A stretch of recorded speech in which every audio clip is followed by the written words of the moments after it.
Hello दोस्तों, दृष्टि IAS के इन फोकस प्रोग्राम में आप सभी का स्वागत है। तो जैसा कि आप सभी बीते कुछ समय में घटनाक्रम पर नजर बनाए हुए हैं, हम सभी देख रहे हैं कि महाराष्ट्र के अंतर्गत जो रूलिंग पार्टी थी शिवसेना, उसके कुछ सहयोगी जो सदस्य थे, जो विधायक थे, वो किसी दूसरे दल में जाने की बात चल रही है या फिर उस दल से अलग होकर के बात कर रहे हैं। इस संबंध में जो दल बदल विरोधी कानून है, उसकी प्रक्रिया के तहत कार्रवाई किए जाने की बात की जा रही है। इस पर जो बागी विधायक या जिन्होंने उस दल की सदस्यता से इनकार किया है या उस दल से वे अलग होते हुए दिख रहे हैं, उनका ऐसा मानना है कि वे एक इतने बहुमत को लेकर के चल रहे हैं, उनके पास इतने सदस्य मौजूद हैं कि उन पर दल बदल विरोधी जो कानून है वह ठीक तरह से लागू नहीं होगा और उसके अंतर्गत जो दंडात्मक कार्रवाई है या प्रक्रिया है उसको नहीं किया जा सकेगा। आज के इस टॉपिक में हम इस पूरे डिस्कशन पर बात करेंगे। आज का जो टॉपिक है वह है, क्या दल बदल विरोधी कानून के तहत अयोग्यता से बच सकते हैं बागी विधायक। तो चूंकि एक ऐसी स्थिति आ पहुंची है जहां पर इन विधायकों ने सुप्रीम कोर्ट का रुख किया है और जो स्पीकर ने अयोग्यता संबंधी जो नियम सौंपे हैं या फिर अयोग्यता संबंधी जो प्रक्रिया शुरू की है, उस पर इन्होंने सुप्रीम कोर्ट के अंतर्गत याचिका दायर की है। इस पूरी याचिका में क्या कहा गया है, इस पर बात करेंगे।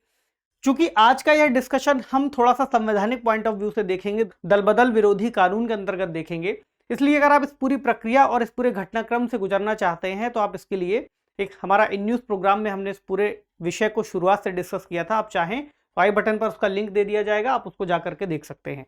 आज का हमारा जो प्रमुख फोकस रहेगा वो इसके संवैधानिक प्रावधानों और उस पूरी प्रक्रिया पर रहेगा कि कौन सी प्रक्रिया है जिसके तहत ऐसी सुविधा दी जा सकती है, ये लोग बच सकते हैं। ठीक, जो डायमेंशंस रहने वाले हैं उसमें हम दल बदल विरोधी कानून के बारे में जानेंगे कि क्या यह पूरी व्यवस्था है, कब से शुरू की गई, क्यों शुरू की गई, इसके अंतर्गत क्या प्रमुख प्रावधान है।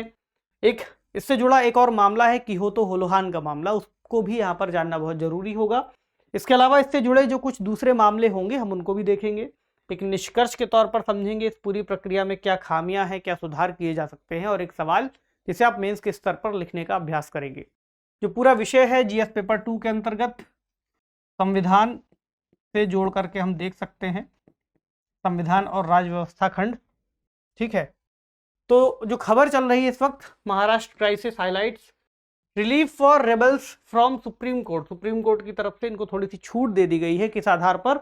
तो सुप्रीम कोर्ट ने 27 जून को शिवसेना के 16 बागी विधायकों को डिप्टी स्पीकर द्वारा जारी जो अयोग्यता का नोटिस था उसका जवाब देने के लिए 11 जुलाई तक का समय दे दिया है और एक तरह से छूट दे दी है कि आप उसका जवाब आराम से दे दीजिए। तो इसको जीत बताया जा रहा है अभी कुछ समय के लिए कि अभी अपना जवाब दाखिल कर सकेंगे। ठीक, तो एक नोटिस भी जारी किया है इन्होंने डेप्यूटी स्पीकर को।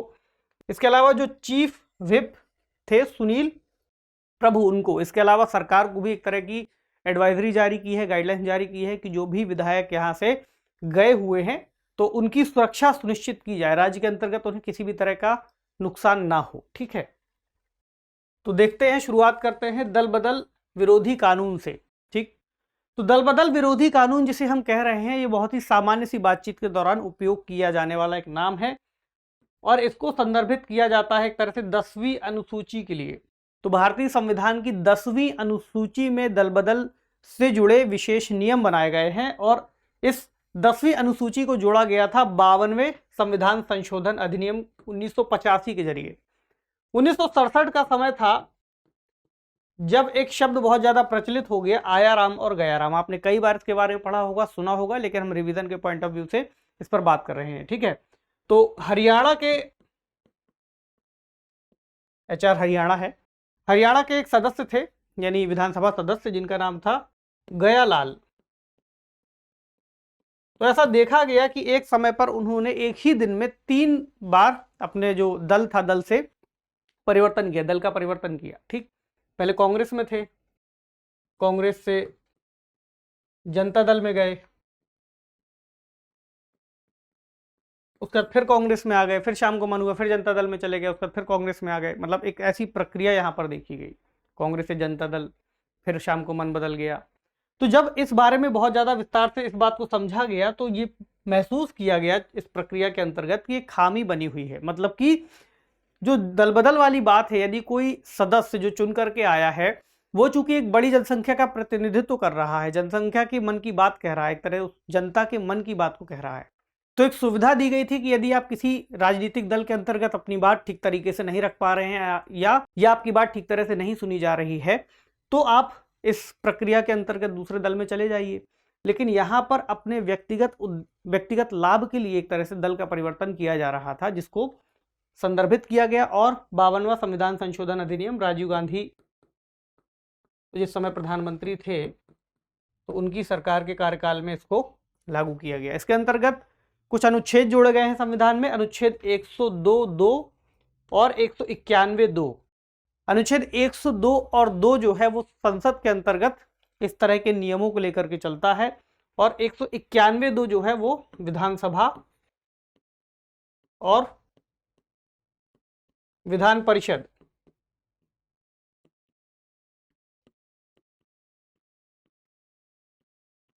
इन दोनों से संबंधित है।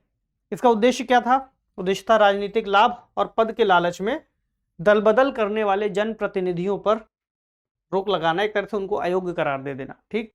और संसद या फिर विधानसभा की स्थिरता सुनिश्चित करना कि बार बार इस तरह का इस तरह के लालच की वजह से ऐसी प्रक्रिया बाधित ना हो।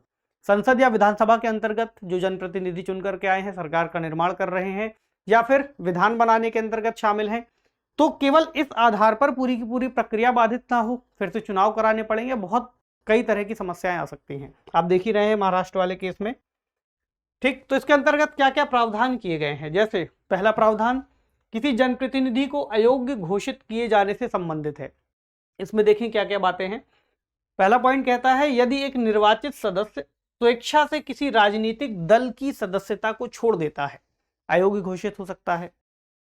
यदि कोई निर्दलीय निर्वाचित सदस्य किसी राजनीतिक दल में शामिल हो जाए एक बार निर्वाचित होने के बाद, तो वह अयोग्य घोषित हो जाएगा। यदि किसी सदस्य ने सदन में पार्टी के निर्देश के विपरीत मतदान किया हो या मतदान से दूर रहा हो, तो भी उसको दल बदल के अंतर्गत हम एक तरह से जोड़ करके देख सकते हैं। अब दल बदल के आधार पर अयोग्यता से कुछ छूट भी दी गई है। अब जो हमारा आज का प्रमुख फोकस है वो इस पर ही है कि किस आधार पर छूट दी जा सकती है, क्योंकि शिवसेना के अंतर्गत जो बागी विधायक हैं उनका यही कहना है कि उनको छूट मिली हुई है, और एक तरह से किस आधार पर ये छूट है इसको हम समझते हैं। तो मूल राजनीतिक पार्टी का किसी अन्य राजनीतिक दल में यदि विलय हो जाए, जो मूल पार्टी है अगर वो किसी दूसरे राजनीतिक दल से विलय कर लेती है, तो इस आधार पर इसको अयोग्यता के आधार पर नहीं माना जाएगा। वे विलय करके कोई नया दल बना सकते हैं या फिर कुछ भी कर सकते हैं, ठीक है। इसके अलावा यदि 2/3 सदस्य इस तरह से विलय करें और किसी दूसरे राजनीतिक दल में जाकर के शामिल हो जाएं या फिर एक अलग समूह बना करके रहें, 2/3 सदस्य यहां पर बाध्यता रखी गई है, तो वे अयोग्यता से छूट प्राप्त कर सकते हैं। अभी शिवसेना के पास हैं 55 विधायक, ठीक। तो ऐसा कहा गया है कि उनको 37 विधायकों की लगभग जरूरत पड़ेगी, ठीक। तो 37 विधायक इनके पास मौजूद हैं जो अलग दल लेकर के चल रहे हैं, एक तरह से अलग हो गए हैं पार्टी से। उनका ऐसा कहना है कि उनके पास लगभग 40 विधायक मौजूद हैं। तो अब ये तो देखना पड़ेगा कि कितने विधायक उनके पास मौजूद हैं, आगे चल करके इसके बारे में पता चलेगा, ठीक, जैसे जैसे राजनीतिक घटनाक्रम घटेगा। लेकिन हमारा फोकस है कि कौन कौन से प्रावधान क्या कहते हैं। असल में जो 2/3 सदस्य की बात है, ये पहले 1/3 रखी गई थी, लेकिन जब 1/3 रखी गई थी तो इस आधार पर बहुत ज्यादा इसका दुरुपयोग देखने को मिला, ठीक। उसके बाद लाया गया 91वां संविधान संशोधन 2003 का, और इसको एक तरह से बदल दिया गया, ठीक। इसके अलावा एक प्रक्रिया ये है जिसके तहत छूट मिल सकती है उन सदस्यों को जो एक साथ एक तरह से बड़ी संख्या में दल बदल करेंगे, और ऐसा मान लिया जाएगा कि एक पूरा दल का ही परिवर्तन हो गया है, ठीक। जो मूल दल था उनका, उससे बड़ा एक संख्या जब 2/3 यहां से निकल जाएगी, तो ऐसा मान लिया जाएगा कि एक तरह से मूल दल में परिवर्तन नहीं हुआ है, यानी किसी सदस्य ने व्यक्तिगत रूप से सदस्यता नहीं छोड़ी है, ठीक। इसके अलावा कुछ छूट दी गई है अध्यक्ष, उपाध्यक्ष, सभापति और उपसभापति को। यहाँ सभापति राज्यसभा वाले नहीं होंगे क्योंकि वे तो उपराष्ट्रपति हैं। यहाँ पर सभापति होंगे विधान परिषद वाले, और उपसभापति भी हो सकते हैं। इसके अलावा अध्यक्ष और उपाध्यक्ष क्या किस तरह से छूट दी हुई है, यदि कोई व्यक्ति विधानसभा या विधान परिषद या फिर लोकसभा का अध्यक्ष चुना जाता है या फिर उपसभापति या सभापति चुना जाता है, तो उसके बाद वह व्यक्ति चाहे तो स्वेच्छा से उस सदन के अंतर्गत जो दल की सदस्यता है उसको त्याग सकता है, ठीक। और अध्यक्ष का पद समाप्त होने के बाद वापस से उस दल की सदस्यता को ग्रहण कर सकता है। इसको दल बदल के अंतर्गत शामिल नहीं किया जाएगा, इसको एग्जेम्प्ट किया गया है। अब यहां पर एक नियम डाला गया था कि जो न्यायालय होंगे वो इस पूरी प्रक्रिया की न्यायिक समीक्षा नहीं कर सकेंगे। ठीक है, तो यहीं से शुरू होता है केस का जिक्र, जिसका नाम है किहोतो होलोहान बनाम अन्य मामला। ठीक, अभी हम उस पर चर्चा करेंगे। आते हैं, तो किहोतो होलोहान बनाम अन्य मामले में सुप्रीम कोर्ट ने इस बारे में रूलिंग दी थी और ऐसा कहा था कि ऐसी पूरी जो भी प्रक्रिया होगी वो न्यायालय समीक्षा के अंतर्गत आएगी। इसको अभी हम देखें तो एकनाथ शिंदे हैं जो कि इस वक्त शिवसेना से अलग होकर के कई सारे विधायकों का समर्थन लेकर के अलग बैठे हुए हैं। ठीक है, तो इन्होंने सुप्रीम कोर्ट में जो याचिका डाली है उसमें इन्होंने इस मामले का जिक्र किया है। इन्होंने क्या कहा है, याचिकाकर्ता को अपने मामले की सुनवाई और बचाव का उचित अवसर दिया जाना चाहिए अध्यक्ष की तरफ से।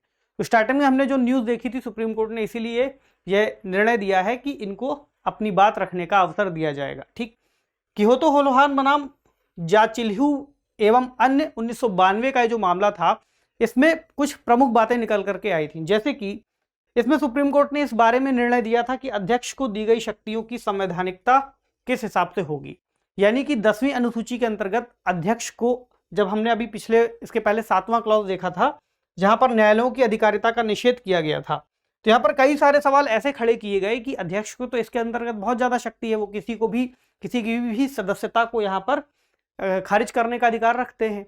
तो कैसे इतनी ज्यादा शक्ति किसी एक व्यक्ति को दी जानी चाहिए, या फिर दी जानी चाहिए भी या फिर नहीं दी जानी चाहिए। तो सुप्रीम कोर्ट ने स्पष्ट किया, चूंकि संवैधानिक परंपरा के अंतर्गत जो विधायिका है या फिर विधानमंडल है, उसके अंतर्गत जो अध्यक्ष का पद है अपने आप में बहुत महत्वपूर्ण है और उनके द्वारा लिए गए निर्णय भी अपने आप में बहुत प्रभावकारी होते हैं, बहुत प्रभाव रखते हैं। ऐसे में अध्यक्ष का निर्णय अंतिम होना चाहिए।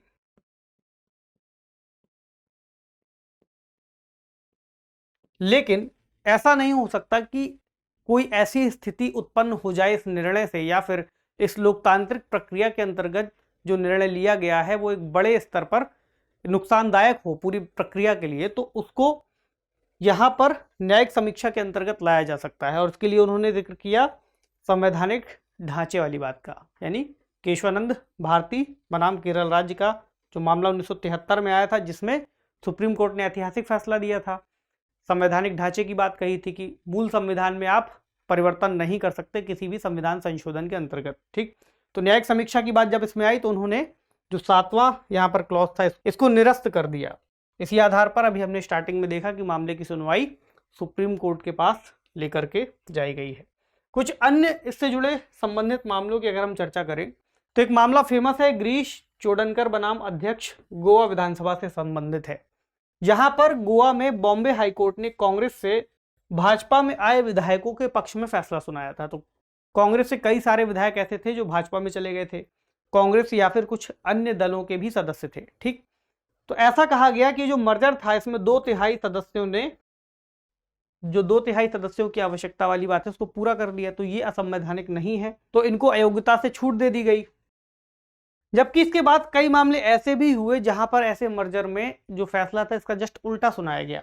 इसी तरह एक मामला हम देखें, मणिपुर का मामला, जहां पर कांग्रेस के 7 विधायक 2017 के विधानसभा चुनाव के तुरंत बाद भाजपा में शामिल हो जाते हैं। ठीक है, तो और शामिल तो होते ही उनमें से एक आध लोगों को मंत्री भी बना दिया जाता है। ठीक, तो मंत्री को अयोग्य घोषित करने के लिए कई सारी याचिकाएं सुप्रीम कोर्ट में दायर की जाती हैं। सुप्रीम कोर्ट आदेश भी देता है अध्यक्ष को, क्योंकि जब अध्यक्ष के पास ऐसी इसके पहले कई सारी याचिकाएं आती हैं तो अध्यक्ष उन पर ध्यान नहीं देते अगले साल 2 साल तक। तो याचिका सुप्रीम कोर्ट के पास जाती है, सुप्रीम कोर्ट अध्यक्ष को एक निश्चित समय के अंतर्गत इस पर निर्णय लेने की बात कहते हैं। उसके बावजूद निर्णय जब नहीं लिया जाता तो सुप्रीम कोर्ट खुद इसमें आगे बढ़ करके इस प्रक्रिया का संज्ञान लेते हैं और अपनी विशेष शक्तियों का इस्तेमाल करते हुए उस अमुक व्यक्ति को विधानसभा में प्रवेश से रोक देते हैं और उसकी सदस्यता को रद्द कर देते हैं। तो ऐसे मामलों की चर्चा हम क्यों कर रहे हैं, ये जानना बहुत आवश्यक होगा और बहुत जरूरी भी होगा। देखिए, दल बदल विरोधी जो कानून जब से लाया गया है, इसका उद्देश्य अपने आप में बहुत विशेष था और बहुत महत्वपूर्ण था। लेकिन चूंकि कहते हैं ना कि किसी भी प्रक्रिया के अंतर्गत जो उसके कुछ ऐसे की पॉइंट्स होते हैं जहां से लोग अपने बचाव का रास्ता ढूंढ लेते हैं, तो ऐसा ही इसके साथ भी हुआ है। एक लंबे समय के अंतर्गत इस पूरी प्रक्रिया का विशेष तरह से लाभ उठाया गया, या फिर जो अंतिम निर्णय की शक्ति अध्यक्ष को दी गई है। तो ऐसे कई सारे मामले कई बार देखे गए हैं, चाहे वो केरल का हो, कर्नाटक का हो, आंध्र प्रदेश, तेलंगाना का हो, जहां पर अध्यक्ष की भूमिका अक्सर सवालों के घेरे में आती रही है कि अध्यक्ष ने लंबे समय तक दल बदल की प्रक्रिया को एक तरह से टालते हुए रखा, या फिर इसमें कोई जल्दबाजी में, या फिर सही समय पर कोई निर्णय नहीं सुनाया। ठीक, तो इसमें होना क्या चाहिए? पहला तो संस्थागत सुधार और नैतिक राजनीति की आवश्यकता होगी, भारत के अंतर्गत है ही। इससे कुछ प्रावधान विसंगति युक्त दिखाई देते हैं। इसके अलावा इस जो कानून है उसमें दल बदल विरोधी कानून में सुधार किए जाने की आवश्यकता है। जैसे इसका जो विलय खंड है उसको फिर से परिभाषित किया जा सकता है। इसके अलावा जो न्यायिक शक्ति की बात है कि अंतिम निर्णय कौन देगा, उसको अध्यक्ष से किसी अन्य विश्वसनीय प्राधिकरण में स्थानांतरित किया जा सकता है। ऐसा कई कानून के विशेषज्ञों की ये राय है।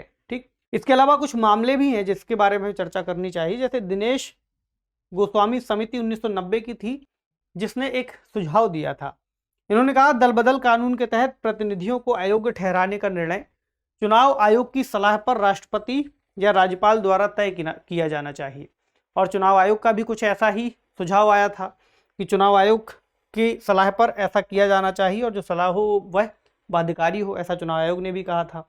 विधि आयोग ने भी एक रिपोर्ट दी थी, अपनी 170वीं रिपोर्ट 1999 की, जिसमें उन्होंने कुछ बातें कही थी। जैसे चुनाव से पूर्व 2 या 2 से अधिक पार्टियां अगर गठबंधन बनाकर चुनाव लड़ती हैं तो दल बदल विरोधी जब प्रावधान लागू होंगे तो उस गठबंधन को एक पार्टी के तौर पर हमें देखना चाहिए। ठीक, इसके अलावा राजनीतिक पार्टियों को जो व्हिप जारी करने वाली बात है कि आप किस ओर मतदान करें, किस ओर मतदान ना करें, केवल तभी जारी करनी चाहिए जब पूरी सरकार खतरे में हो। यानी कि लोकतांत्रिक प्रक्रिया में इस विषय की खामी एक ये भी दिखाई देती है कि ऐसा कहा गया है कि राजनीतिक दलों के अंतर्गत जो भी व्यक्ति मौजूद है, जो भी उनका सदस्य है, यदि वह संसद में पार्टी लाइन के विरोध में कोई भी बात अगर अपनी रखना चाहता है, भले ही वह कितनी भी महत्वपूर्ण विषय की हो या फिर जनता के लिए कितनी भी लाभकारी हो, तो उसको पार्टी द्वारा कही गई बात का उल्लंघन मान लिया जाता है, उसको एक तरह से अयोग्य घोषित करने वाली श्रेणी में डाल दिया जाता है। तो अपने आप में ये पूरी प्रक्रिया कहीं ना कहीं एक खामी लेकर के चलती है कि लोग, चूंकि स्वस्थ लोकतंत्र वही होगा जहां पर जनता अपनी बात कह सके, तो जनता के प्रतिनिधि के रूप में प्रतिनिधि जनता की ही बात कह रहा है, तो यहाँ पर उसको कुछ विशेष छूट दी जानी चाहिए, एटलीस्ट अपनी बात रखने की छूट दी जानी चाहिए। ऐसा कई सारे लोगों का भी मानना है। और कई सारे देश ऐसे भी हैं जहां पर ऐसी व्हिप जैसी या फिर दल बदल विरोधी कानून जैसी कोई आवश्यकता है नहीं। लेकिन ऐसा नहीं कहा जा सकता कि ये कानून को हम सिरे से खारिज कर देंगे। इस कानून की आवश्यकता जब आई थी तब इसकी आवश्यकता बहुत महत्वपूर्ण थी, आज भी महत्वपूर्ण है। यानी कि अब इसमें होना ये चाहिए कि इसके अंतर्गत जो भी खामियां हैं उनको हमें दुरुस्त करना चाहिए ताकि हम इसका पूरी तरह से लाभ उठा सकें। आज का सवाल क्या बना? सवाल है, संविधान की 10वीं अनुसूची के तहत किए गए प्रावधान समय के साथ अपने लक्ष्य की प्राप्ति में असमर्थ सिद्ध हुए हैं। कुछ हालिया उदाहरणों के साथ कथन का समालोचनात्मक मूल्यांकन कीजिए।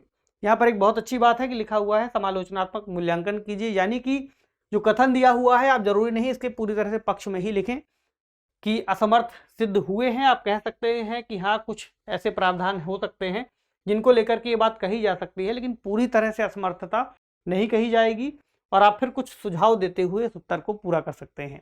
तो आज के सेशन को यहीं पर विराम देते हैं। आपसे मिलेंगे अगले सेशन में कुछ अन्य महत्वपूर्ण विषय के साथ जिस पर हमारा फोकस रहेगा। तब तक पढ़ते रहिए। शुक्रिया।